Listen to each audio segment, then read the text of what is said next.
நம்மையெல்லாம் படைத்த ஏக இறைவனை பற்றி உலக படைப்புகளை கண்டு அதிலிருந்து ஒப்பீடு செய்து பார்க்கக்கூடிய ஒரு சிந்தனைக்குரிய ஒரு வீடியோ தயாரிப்பு.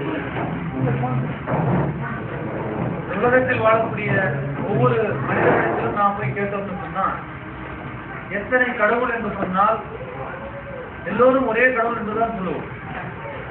அதுல நமக்கு மாற்று கருத்து இருப்பதாக எனக்கு தெரியல. ஆனாலும் செயலாலும் உள்ளத்தாலும் அந்த ஒரே இறைவன் என்ற கொள்கை நம்ம அளவுல எவ்வளவு பலம் வாய்ந்ததாக இருக்கின்றது என்பதை நமக்கு நாமே ஒப்பீடு செய்து பார்க்கக்கூடிய ஒரு வீடியோ தயாரிப்பு தான் இது. இதுல இருந்து நாம தெரிந்து கொள்ளக்கூடிய விஷயம், நம்முடைய சிந்தனைக்குட்பட்ட விஷயம் என்று சொன்னால், இதை நீங்க இப்ப பாருங்க, உலகத்தில் உள்ள படைப்புகள், ஒவ்வொரு படைப்பும் பாருங்க, ஒண்ணு முற்றிலும் நம்முடைய சக்திக்கு அப்பாற்பட்ட விஷயமா இருக்குது. ஒன்று எப்போதும் எரிந்து கொண்டிருக்கக்கூடிய ஒரு கோலமாக இருக்கின்றது சூரியன். தண்ணீர்ல ஒரு மலை, பழங்கள், காய்கறி வகைகள், மிகப்பெரிய ஆழமான வேர் விட்டு வளரக்கூடிய மரம், தண்ணிக்குள்ளாரே தன்னுடைய வாழ்க்கையை வாழ்ந்து கொண்டிருக்கக்கூடிய உயிரினங்கள், பூச்சிகள், பறவை இனங்கள், வானம், பூமி, எத்தனையோ இந்த மாதிரியான இயற்கை காட்சிகளை நாம பார்க்கிறோம். இது யாருக்கும் தெரியாத ஒண்ணு, புதிய கண்டுபிடிப்பெல்லாம் கிடையாது. இது அன்றாட நம்முடைய வாழ்க்கையில் உள்ளதுதான். ஆனால் இதனை நாம் வரிசைப்படுத்தி நம்முடைய சிந்தனையை இதன் பார்த்து திருத்துறோம். கொஞ்ச நேரம் கண்டுபிடி நாம சிந்திச்சு பார்க்கிறோம். அப்ப இவ்வளவு படைப்புகளும் தானாக உருவாகுமா? தானாக நிச்சயமாக உருவாகுது. அப்போ இதையெல்லாம் படைக்கக்கூடிய ஒரு கிரியேட்டர், ஒரு படைப்பாளி, இதை உருவாக்கக்கூடிய ஒருத்தர் இருக்கிறார். அப்போ அந்த உருவாக்கக்கூடிய ஆற்றல் எது? அந்த உருவகம் செய்த மனிதன் தான் அந்த ஒரு ஆற்றலா, ஒரு சக்தியா, கடவுள் என்று நாம் எல்லாரும் சொல்றோம். ஆனா அது எந்த கடவுள்? யார் அந்த கடவுள்? அப்படி உருவாக்கக்கூடிய ஒருவர், கிரியேட்டர் ஒருத்தர் என்ன செய்யறாரு? இந்த பூமியை உருவாக்குறார், சந்திரனை உருவாக்குறார், சூரியனை உருவாக்குறார், இறந்து போயிடுறார். அடுத்து ஒருத்தர் வர்றாரு, அவருக்கு இந்த பூமி எப்படி படைக்கப்பட்டதுங்கிற அறிவே அவருக்கு இல்லை. இந்த பூமியை இடமிருந்து வலம் சுற்றணுமா, வலமிருந்து இடம் சுற்றணுமா, இரவுக்கு பிறகு பகலா, பகலுக்கு பிறகு இரவா, இந்த ஒரு சந்தேகம் அவருக்கு முதல் கேள்வியா வந்தது.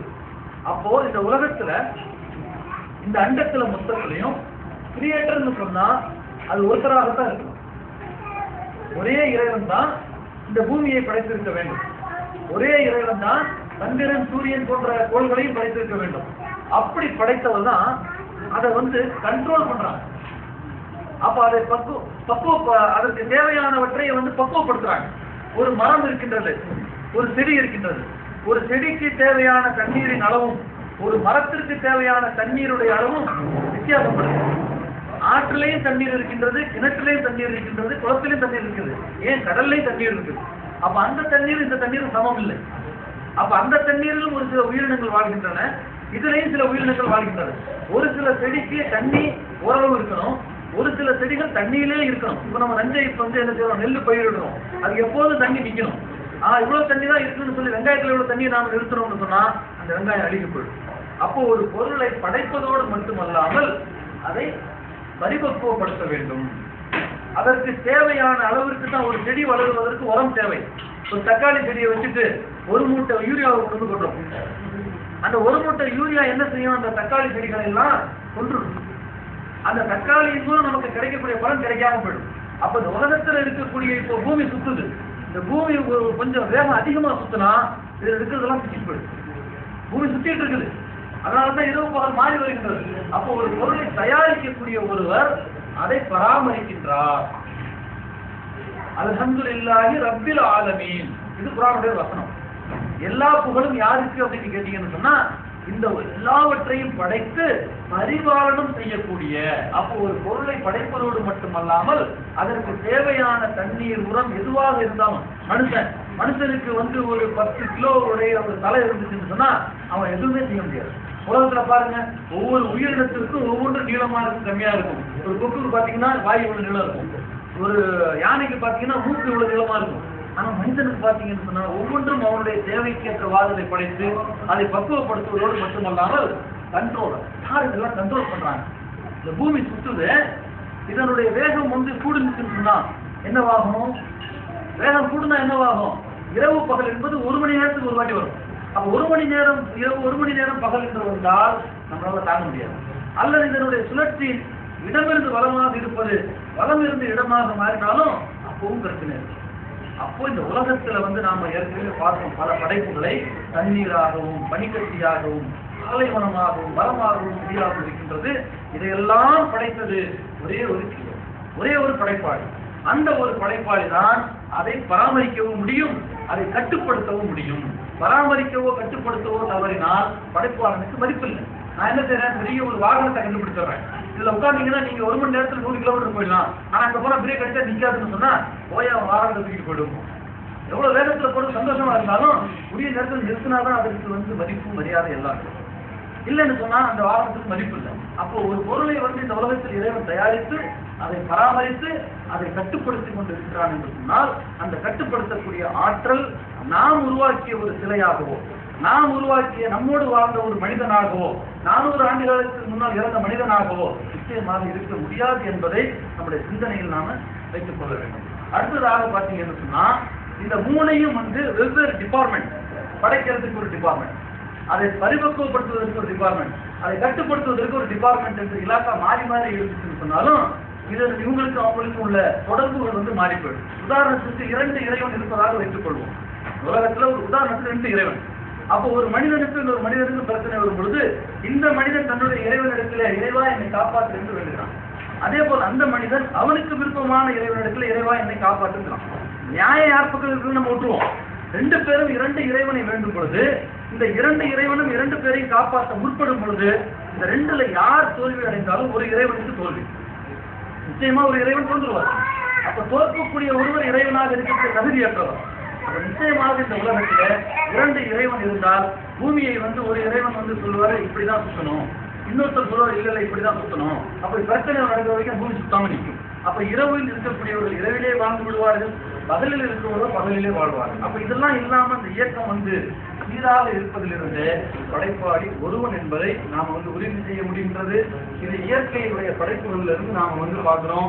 அப்போ அந்த ஒரு இறைவன் என்று சொன்னால் அது யார் என்பதை நாம வந்து பார்க்கணும். ஒரே இறைவன் அப்படின்னு சொன்னா எல்லா ஆற்றலும் ஒருவனுடைய கையில இருக்கு. என்னை படைத்த இறைவன் தான் என்னை மரணிக்க செய்யும். என்னை மரணிக்க செய்த இறைவன் தான் என்னிடத்துல கேள்வி கேட்கணும். என்கிட்ட கேள்வி கேட்டிருக்கிற இறைவன் தான் எனக்கு சொர்க்கத்தையே நரகத்தையே கொடுக்கணும். அப்பதான் ஒரு நிறுவனத்துக்குள்ளாக போன உடனே நீங்க 4ல இருந்து டியூட்டி ஜாயின் பண்ணீங்க. அங்க போனா யார் மேனேஜர்லாம் யாரும் கிடையாது, யாரு எம்டிலாம் யாரும் கிடையாது. அப்படின்னா இது ஒரு நிறுவனமா, யார் கண்ட்ரோல் பண்ணுவான்?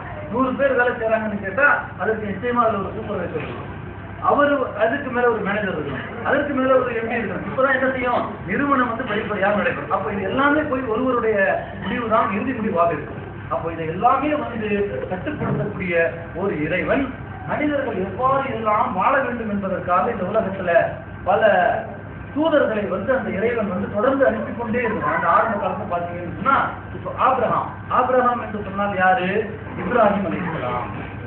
அப்ப இப்ராஹிம் அலைஹிஸ்ஸலாம் என்று சொன்னால் இப்ராஹிம் அலைஹிஸ்ஸலாம் தொடங்கி உங்களுக்கு வந்து நல்ல தூதர்கள் வந்திருக்கிறாங்க. ஆனா குர்ஆன்ல எடுத்து பார்த்தோம்னு சொன்னா இப்ராஹிம் அலைஹிஸ்ஸலாம் ஆபிரகாம் என்று சொல்லக்கூடிய இறைவன் நீங்க பைபிள்ல பார்க்கலாம், தௌராத்ல பார்க்கலாம், இவரை பற்றி செய்திகள் இருக்குது. அந்த காலத்தில் வாழ்ந்த மக்கள் நமக்கெல்லாம் ஒரு இறைவன் வேணும்.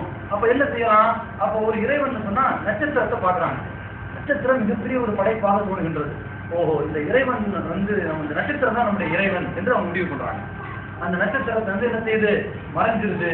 அதை விட ஆற்றலும் ஒளியும் மிக்க சந்திரன் அவர்களுக்கு தென்படுது. இது குர்ஆனுடைய வசனம். குர்ஆனுடைய வசனத்துல இவ்வளவு நேரம் நம்ம சிந்திச்சு பார்த்த இந்த செய்திகளை திருப்பி பார்ப்பதற்குரிய ஒரு படம். முதல்ல வந்து நட்சத்திரத்தை அவங்க நம்புறாங்க, அது நல்ல வெளிச்சம் உள்ளதா இருக்குது, ரொம்ப அவங்களுக்கு பிடித்ததாக கடவுள் என்று நம்புறாங்க. அதை விட பவர்ஃபுல்லான வெளிச்சமோ இதுவும் நிலவுக்கு இருந்த காரணத்தினால அதெல்லாம் கிடையாது, இதுதான் நம்முடைய இறைவன் என்று அவங்க நம்பிக்கையை மாற்றி சொல்றாங்க. மறுநாள் பார்த்தீங்கன்னு சொன்னா இதற்கு அடுத்து சூரியன் அதை விட பிரகாசமாக வருகின்றது. அந்த 2 விட இது பெட்டர் இல்லையா? இதை விட உங்களுக்கு இது எவ்வளவு பவர்ஃபுல்லா இருக்குது பாருங்க, இதுதான் கடவுள் என்று நம்புறாங்க. அப்போ சாயந்தரம் ஆனவன என்ன செய்யுது, உங்களுக்கு சூரியனும் அஸ்தமித்து விடுகிறது, சன்செட். அப்ப அது சூரியனும் மறைந்து போன உடனே அப்ப இந்த 2மே வந்து 3மே வந்து கடவுள் இல்லை. அப்ப கடவுள் என்று சொன்னால் யாராக இருக்க வேண்டும்? ஒரு மனிதன் வந்து ஒரு இறைவன் யார் என்பதை அவன் உள்ளத்தால வந்து உணர்ந்தாதான் அவனுடைய ஆற்றலை அவன் வெளிப்படுத்த முடியும். அப்ப கடவுள், நம்ம படைத்த கடவுள் யார் அப்போ சந்தேகம் வருது. அப்போ உலகத்துல பார்க்கணும், நிறைய கடவுள் இருக்கிறாங்க. இன்னைக்கு புத்த யுக மக்களை பார்க்கிறோம். அவங்க என்ன செய்றாங்க, புத்தரை வந்து கடவுளாக சொல்லியிருக்காங்க. அப்ப புத்தர் வந்து சமீப காலத்தில் பிறந்த ஒரு மனிதர். அவருக்கு முன்னாலும் மனிதர்கள் வாழ்ந்தார்கள், அவருக்கு பின்னாலும் மனிதர்கள் வாழ்ந்தார்கள். புத்தருடைய கொள்கை என்னன்னு கேட்டீங்கன்னா, அன்பே சிவம். புத்தர் என்ன சொன்னாரு, அன்புதான் கடவுள் என்று சொன்னார்.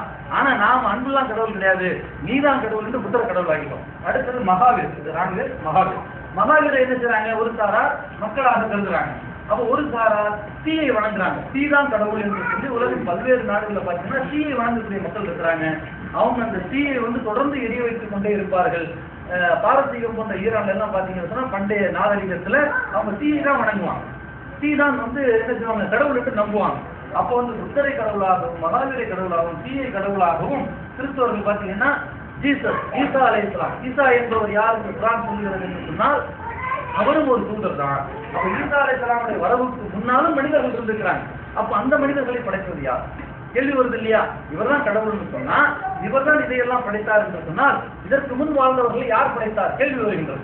அதே போல பாத்தீங்கன்னு சொன்னா இந்து மதத்துல பல்வேறு கடவுள்கள் அவங்களும் நம்புறாங்க.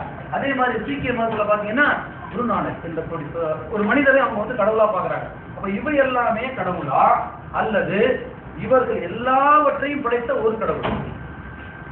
சிந்திச்சு பாருங்க. அப்ப நம்முடைய சிந்தனையை நாம் என்ன செய்யறோம்னு கேட்டீங்கன்னு சொன்னா, இறைவன் என்று சொன்னால் அவன் ஒருவனாக இருக்க வேண்டும். இதைத்தான் குர்ஆன் சொல்லுகின்றது, குல் ஹுவ அல்லாஹு அஹத். நபியே நீங்கள் சொல்லுங்கள் இந்த மக்களுக்கு, இறைவன் என்று சொன்னால் அவன் ஒருவன் தான். ஏன் என்று சொன்னால் அவன் தான் அனைத்தையும் படைக்கக்கூடியவனாக இருக்கின்றான். அவனை யாரும் படைக்கல.